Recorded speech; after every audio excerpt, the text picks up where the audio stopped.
Hey everybody, this is Dull Target and we're going to be doing something a little different today. It's kind of a surprise for me as well, so we're going to do the best we can.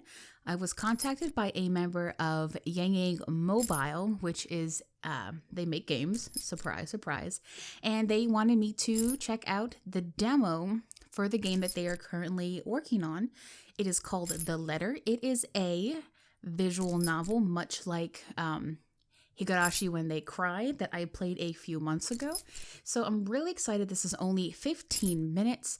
I've not played it yet. I'm really excited from what I've seen on their Kickstarter, which I will link below for everyone to check out. And without further ado, let's get started.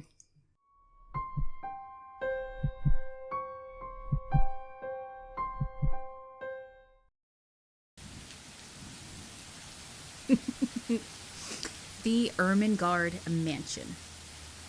It was built for Lord William and Lady Elizabeth Ermengarde. Now, I think it's just me, but it looks like it says my gird with like the goosebumps.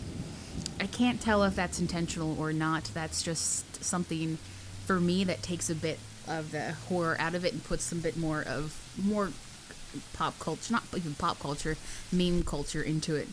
But that's an interesting name, Ermengarde. Ermengarde? Yeah. Both were well known for their compassion and generosity, never failing to extend a helping hand to anyone in need. Humble ambassadors of peace, beloved by their people. The seasons of joy eventually ended when the good nobles perished at the hands of the Great Plague. Yikes, when is this exactly happening? Their riches and legacy were henceforth passed on to their only child, Lady Charlotte Ermengarde. She was orphaned at the age of 4. The mansion stood since the 1620s, there answers my question, a witness to a very long history of joy and pain.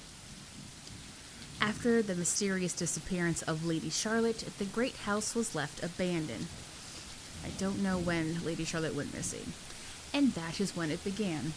Surrounding villagers spoke of seeing and hearing unearthly things. Cries and howls filled the nights, and hearsay of a mysterious woman that roamed aimlessly.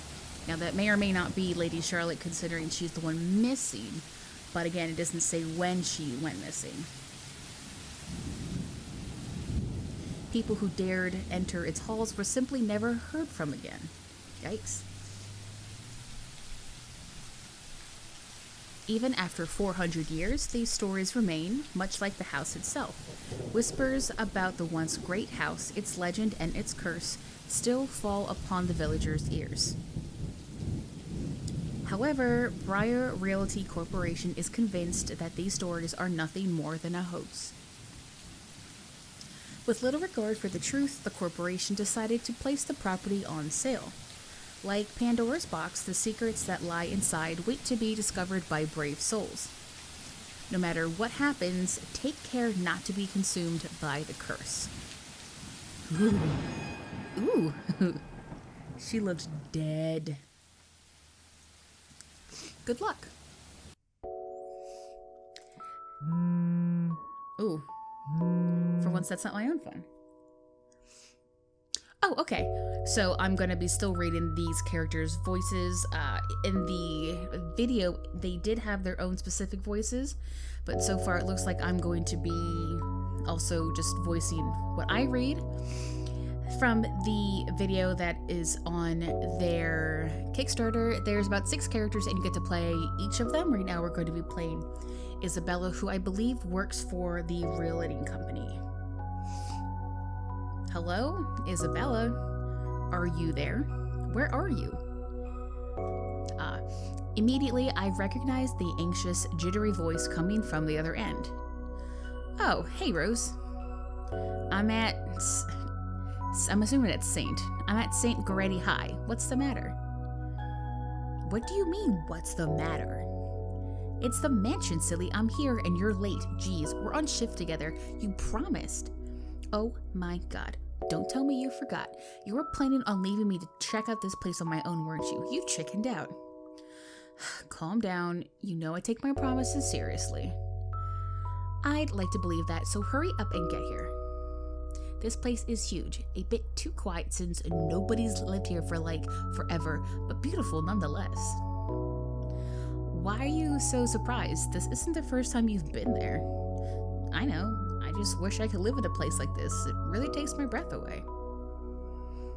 Yeah, well, I wouldn't be so sure about that. Not after the rumors say that it's haunted. Jeez, never mind those rumors. Ghosts aren't real after all. And even if they are, what if they are not? And even if they are, which they are not, they can't do anything. They're nothing but spirits. You don't know that. They might be listening right now, and they might not be happy with you enough to use their supernatural ghost powers to curse you. No offense, sweetie, but that's a bit of a stretch. Believe it or not, it's better to be careful. Right. Anyway, get here ASAP, please. I'm getting bored being here on my own. Fine. Let me just finish up here. I'll be there soon. Okay, see you, bye. Bye. Now, I like these little avatars. The expressions change, and I think that the style is really, really pretty cute. Rose, still charming as ever. Who was that? I look up from my phone to see Becca. Ooh. This is a lot different from the little avatar that's down here. She gives me a questioning look. Oh, that was Rose. She's an agent like me. We're scoping out that big mansion down at Anslem Village. Today's sort of its grand opening to the public. The corporation wants us to check it out one last time before we let potential buyers tour it later this afternoon. A mansion? You mean that big spooky mansion you're telling everyone about? Didn't you keep telling us how it just keep giving you the creeps? And you have to go there? Well, I did promise Rose I won't ditch her. And besides, a job is a job. Gotta do what you gotta do to make a living.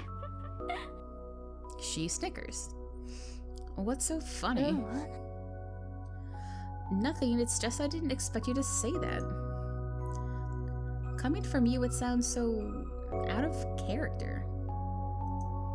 I mean, no offense, but I thought you'd back out. You've been freaking out about that place being cursed and all. Isn't your mantra morality and personal beliefs over money? Not all the time.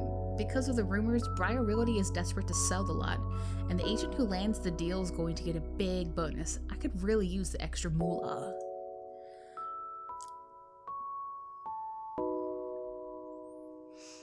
Mama called last night. Papa isn't getting any better, and they're asking for more money to help with the bloating hospital bills.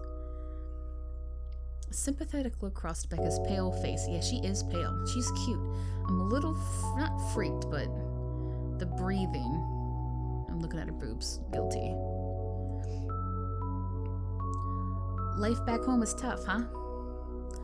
A little bit, yeah, but it would help if I wasn't the only one in the family who has a job. Tough was an understatement. The burden of feeding 8 mouths and settling Papa's bills rested on my shoulders. I barely have any money left for myself. It used to be easy back when Papa was in good shape. Ever since he was diagnosed with cancer, he had no choice but to leave his job. I just wish my drunkard older brother would lend a hand, but Lord knows if that'll ever happen. I've noticed that you've been living off instant noodles these past few weeks. She crosses her arms and grimaces at the thought. Hey, listen, if I could eat them, I would. They're good. Stop eating junk. They're cheap, but they're not good for you. You don't want to end up in a hospital like your father, do you? Her voice rises as she scolds me. It's clear that it's a command and not a request. I'm not entirely sure if I should be happy or annoyed. I'm glad someone's looking out for me, but Rebecca's domineering attitude can be such a pain at times. She's more controlling than Mama, and that says a lot. Now, I'm pretty sure that Isabel is supposed to be American, and I don't know if it's just a regional thing, but the names Mama and Papa don't sound right when I say them. It's like mom and dad. But if they're not in America, but I believe she's American, so I don't know if that would be something that they might want to not even change. That's just a preference for me. And maybe go a bit more into why there's 8 mouths to feed. That would be interesting. Not obviously now, I mean, that's what character development's for, but I'm interested in see who else she has to take care of besides her 2 parents and her drunkard brother. Yeah, I'll stop.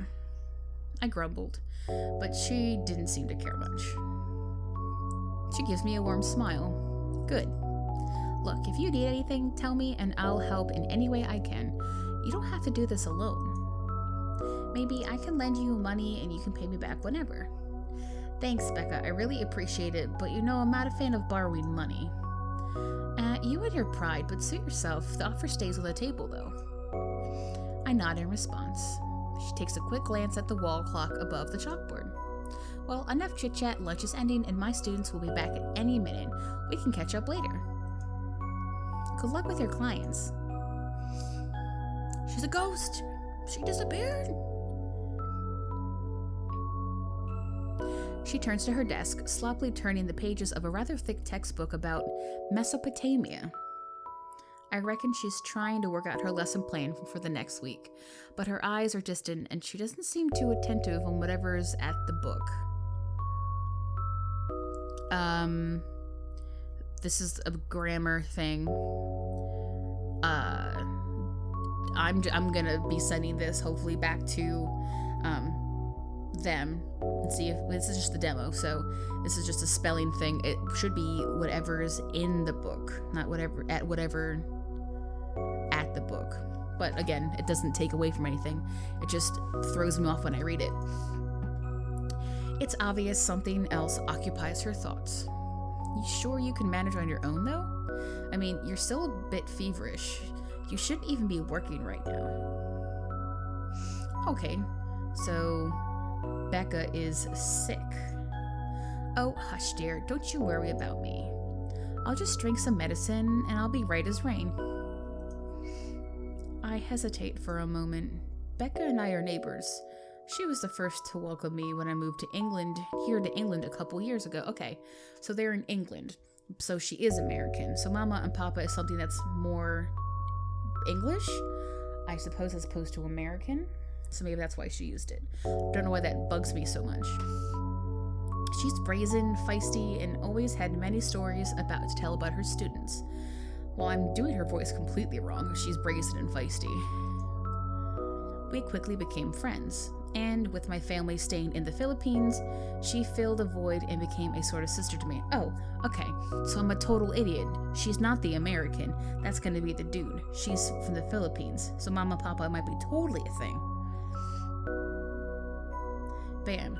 This is what I get for, like, briefly looking through the video, because I didn't want to get I didn't want to know too much about the game before I played it. But okay, she's from the Philippines. They're in England. She's English, I suppose. Becca's had a cold for a couple days now, and despite my advice to take a week off and rest, she went ahead to work anyway. I caught her trying to sneak out this morning. Since there's no stopping her, I volunteered to drive her to St. Goretti High School, where she teaches history to rowdy teenagers. Not exactly the easiest job in the world, but I guess it's perfect with her boisterous and somewhat bossy persona. Oi, Belle. Ah. Ooh, I like that. Becca clicks her fingers, snapping me out of my thoughts.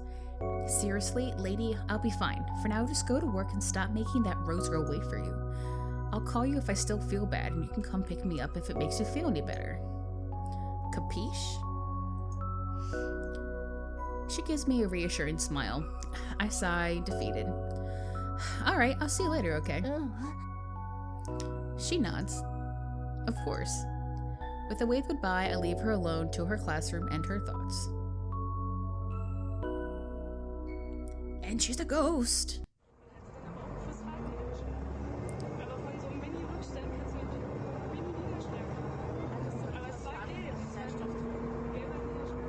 I was just listening to the the background noise and see if it was anything I understood. My car's parked down the street, just outside of campus grounds. The mansion is some ways out in the countryside. I don't know if they want to fix this. The mansion is in some ways out in the countryside instead of is some ways. As I pass by a couple buildings, I'm about to turn on the radio when my phone rings again. I pick it up without looking. Or try to. I neatly tuck it between my ear and shoulder. Rose? Guess again. That voice. Ash. Bingo. Hey, what's up? Just checking to see if you're cool later this evening. You're still cool later this evening. You mean that thing with Zach? Yeah, it's the premiere of that indie movie that he's been working on for ages. He's really excited to watch it with his friends, and by friends, he means us, apparently. Yeah, no, don't worry. I didn't forget, I'll be there. Cool. I'll see you later. What time do you get off? Around 6 p.m.? I don't know. It's the first day of open house at Ermengarde Mansion, and we're expecting quite a number of potential buyers. I'll be booked the whole afternoon. Ermengarde Mansion? You know, the big Jacobian mansion at Anslem Village? I'm on my way there right now, actually. On your own? Yeah, well, Rose is already there, but yeah. I see. Looks like the scaredy cat finally toughened up. Shut up. I can hear Ash chuckle from the other end. I'll see you later. Drop me a call when you're done. Whatever. Bye. Stupid Ash. Always teasing me wherever he sees a chance. I'll show him who's tough. It takes a few more minutes before I finally reach the infamous mansion. Oh, it's pretty. Little birds. Ooh, ooh, ooh. I don't like the noise it's making, though. I mean, it sounds like something's like jumping through bushes. I have to admit, it does look wonderful from the outside, yet that does nothing to hide that something is just wrong. The neighbor... Excuse me, creepy, terrifying creature in the bushes. The neighborhood nearby is desolate. Everybody keeps their distance out of fear, horrified at the thought of falling under the mansion's curse. Somehow it makes me feel sad. The lack of human presence just makes this place all the more eerie than it had any right to be. If it's uncanny in broad daylight, I can't imagine how this place is going to be at night. I don't know if that's the word that they want to use, but sure. Parking my car along the vast green fields, I make my approach. I rummage through my bags for the keys when I notice that the door is slightly ajar. Rose must have left it open. Entering, I find myself completely aware of my surroundings. Oh, it's like, well, he looks like Beast, and she looks like Aurora. They've cleaned every corner, waxed the floor, dusted the antiques, searched every nook, cranny, and crevice, and made it spick and span, all for the sake of making the mansion more enticing to the modern-day lords and ladies. But no matter how hard they try, the mansion still looks as soulless as ever. As though it was going to eat you alive. Ooh. If you ask me, they should just leave this place alone. Some things in this world are better left in peace, never to be disturbed ever again. Rose, I call out. Rose, I'm here. Where are you? My voice echoes softly through the hallways. Okay, who am I kidding? This place is big. I don't think she'd hear me despite the deafening silence. She could be all the way on the other side of the mansion for all I knew. I do like how the lighting is kind of shifting in and out, like there's clouds outside. That is pretty cool. It gives it a less static feel. I reach for my phone and dial her number, but... The number you have reached is not in service. Ooh. Not in service? What do you mean not in service? We were just talking a while ago. It's not like she was eaten by the house, right? Or maybe the ghost did hear us talking and spirited her away, right? Right? No, Isabella, don't be ridiculous. She probably wandered off deeper into the house and lost signal or something. I dial her number again, hoping to connect this time. The number you have reached is not in service. but to no avail. Oh boy. I have a very bad feeling about this. Oh, that's exactly what my face would look like. Rose, if you could hear me, please come out. Come on, Rose, this isn't funny. You know this place gives me the creeps. No answer. This isn't going to work. This place is big. She could be anywhere. I need to start looking for her. Take a deep breath before venturing on deeper into the mansion. Taking a couple of steps forward, I notice something move by the hallway above the grand staircase. What the hell? Rose? Rose, is that you? Not funny. I'm leaving you if you don't come out. Silence. Not coming out, huh? Fine, I'm going. Okay, that was a lie. She's my friend. I can't really leave until I know she's all right. I dial her number again, hoping she'd pick up this time. Come on, please give me something. Please, Lord? Yes, finally came through.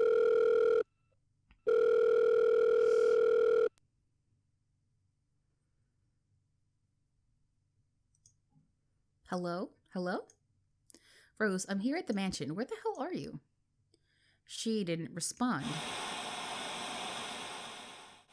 Albeit there's heavy static coming from her. Bleh. There's heavy static coming from her side. I doubt she could hear me. Rose, come on, where are you? I ask again as the static starts to settle. Attic. Because she's a ghost already. What? Why the attic? Alright. Oh, it got cut off. Man, do I really need to go there? With how deep inside the mansion the attic is, where there's barely any signal there, but why was she there? Out of all the places she could be, she just had to make me go fetch her in the creepiest room of this place. Is she doing this to get back at me for being late? Whatever, I'll just go. The sooner I meet up with her, the sooner I'll feel better about being in this place. I make my way carefully up the staircase. My legs wobble as I mentally curse the fact that I chose real estate when I could have picked up a career that didn't involve strange abandoned houses. Ooh. Upon reaching the top, the grand hall greeted me. Okay, creepy tree noise. If you could not happen, that'd be awesome. The hallway had two wings, the east wing and the west wing. The two master bedrooms and the library were situated in the east wing. Meanwhile, I faced the west wing, which held the conference room, the theater room, and at the end of the hall, a simple wooden door leading upstairs to the attic. Unlike the grand staircase, though, the stairs that lead to the attic are deep, steep, and were made of rocks. If I'm not too careful, I could easily stumble and fall. Thank God it's still daytime. With how old this place was, there was no light fixtures, and I need a candle or a flashlight to make my way around. Huh. There's no light fixtures. And yet, I'm just looking at 3? Unless they're not functioning. I mean, the power's not on. Reaching the top, the door opened to a maid's quarters. Oh, I don't like that noise at all. It looks exactly as it had been since the last time I was here, full of dust, worn out, and faded with time. Did the cleaning crews miss this room? Ugh. Cleanliness is the least of my concerns right now. The more pressing matter is Rose. She's not here. Bloody hell. Was I dreaming when I talked to her a while ago? Did I mishear her? No, it couldn't have been a dream, and I'm sure she said she was here in the attic. After all, the creepy ambiance of this estate is doing such a remarkable job of making sure I stay alert and awake. Maybe this is just a prank. Or maybe that phone call was Rose's last message to me before she got cursed. Before the curse got to her. Blah. Shut up, Rain. You are not helping. Don't make this scarier than it already is. Now, I'm starting to relate to Isabella because I tried to reason with myself, worst case scenario, and my imagination goes all over the place. Trying to make me cope with the fact that that's actually a possibility in my brain. So, I'm really behind Isabella so far. I feel like she's a really relatable character in terms of how she's reacting to this. I mean, if I had the option, if my friend was in a freaking mansion, I'd go and look for her. I wouldn't stand outside. Some people might, but I wouldn't. So far, this is pretty relatable. But if she's not here, then where is she? That's it. I can't do this anymore. I'm leaving. We must have angered the spirits living here. I knew disturbing this mansion was a bad idea, right from the very start. But nobody listened. Be fucking realistic, they said. They think I'm cuckoo because I believe in curses and ghosts and all that. Me and my outlandish backwater country beliefs. I've always strived to be a model employee. But not this time, no. I'm turning back for the sake of my sanity. This is also, sounds like what I would think. Briar Realty can find another agent who is more fucking realistic than me to tour people around this haunted house. Before turning back, I take one last look at the gloomy old room. Huh, what's this? My worries about Rose's whereabouts must have caused me to miss it when I first entered the room, but there's clearly something on the floor. It looks like a letter? It's a letter lying on the ground just a couple of inches from my feet. Out of sheer curiosity, I lean down and I pick it up. Strange. I don't recall seeing this letter the last time I was here. A few days back, a few other agents and I were exploring the mansion to prepare for today. I had been the last to look inside the attic and leave. And this certainly hasn't been here before, or hadn't been here before. Someone must have been in this room since then. Did Rose leave this for me? Was she here a while ago? I couldn't have missed her though, could I? There's only one set of stairs, too, and from the attic. Only one way to find out. The letter isn't exactly in pristine condition. In fact, it looks rather ancient. The paper is so thin and rough, I'm worried it'll fall apart if I so much as touched it. I need to be careful. I open it and, what I read struck me to my core. Oh, this is gonna be good. Oh, help me, help me, help me. Oh, this isn't ink. Oh. That's the perfect face. What? Oh my god. The letter, it's filled with nothing but words, help me, written in a crimson shaded pen. Or blood. I gulp. The same phrase just keeps going on and on and on until... Send this to 5 people or else. Or else what? Or else what? As quickly as I can, I scan the back of the paper. I peek into the envelope to make sure I'm not missing out on a second page. But there's nothing. No, please no. My hands are trembling as dread creeps over me. I start to realize that the room is suddenly getting colder. I need to get out of here. Folding the paper in half, the sight that greets me next has me frozen on the spot.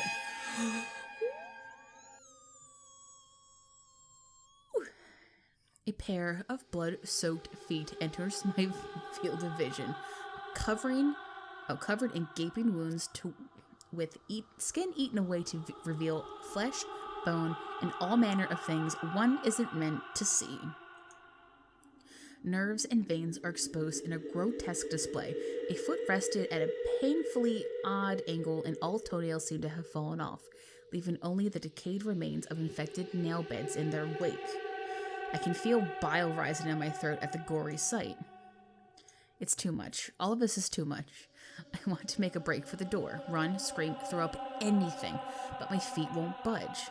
I feel trapped in my own body, glued to the floor out of terror. The only sign that I am still alive is the loud beating of my heart as it echoes in my ears, and the tremor that continuously runs through my body. I'm definitely not breathing. Or maybe I am, but Lord knows it certainly doesn't feel like it. I open my mouth to say something, but the words catch in my throat. I'm completely paralyzed and frozen on the spot. I want to cry. I don't know what I should do. Lord, please help me. Be brave and look up. I need to face it. Whatever these feet belong to, I need to face it. And if I'm going to die, if they're going to kill me, at least I know what my killer looks like. A cold comfort. I can feel the tears forming in the corners of my eyes, and my whole body trembles still. I've never felt this vulnerable in my entire life. I take a deep breath, summon every ounce of courage I have left in me, and shift my gaze upwards. Ooh, no. What? I don't like it. Please don't hurt me. Oh, no. Oh, I don't like that. No. Without thinking, I scramble towards the door and up to my feet. Oh, God. I struggle to open it, but it won't budge. Stay away. Go away, please, Lord. Make it go away. Oh, so scary. Why now? Why won't it open now? My heart sinks as reality dawns in. I'm locked in with that thing. Let me out, Lord, please let me out. I feel it slowly approach me as I wrench the doorknob violently back and forth. Oh, tap Z. Oh, God. Wow, quick time, nice. Yes. The door finally swings open and I couldn't have been happier. Wasting no time, I leap out the door and I don't look back. My feet pound against the floor like a cacophony of drums in rhythm with the loud, fast beating of my heart. My chest feels so tight, it's like going... My chest feels so tight, like it's going to burst by the time I run past the hallway and find myself atop the grand staircase. But that's nothing compared to the feeling of hope at the sight of the exit. Racing down the stairs, a breathy laugh escapes me and my shoe slips and I find myself falling until my back hits the ground and pain racks my body. I feel my head grow fuzzy and my vision dims even as I fight to stay awake. No, go away. The last thing I see are those feet before all that I know is darkness. Ooh. To be continued. Sadly, our demo ends right here. If you liked it, please support the Letters Kickstarter. Thank you so much. We hope to talk to you soon. That was really fun. I liked that a lot.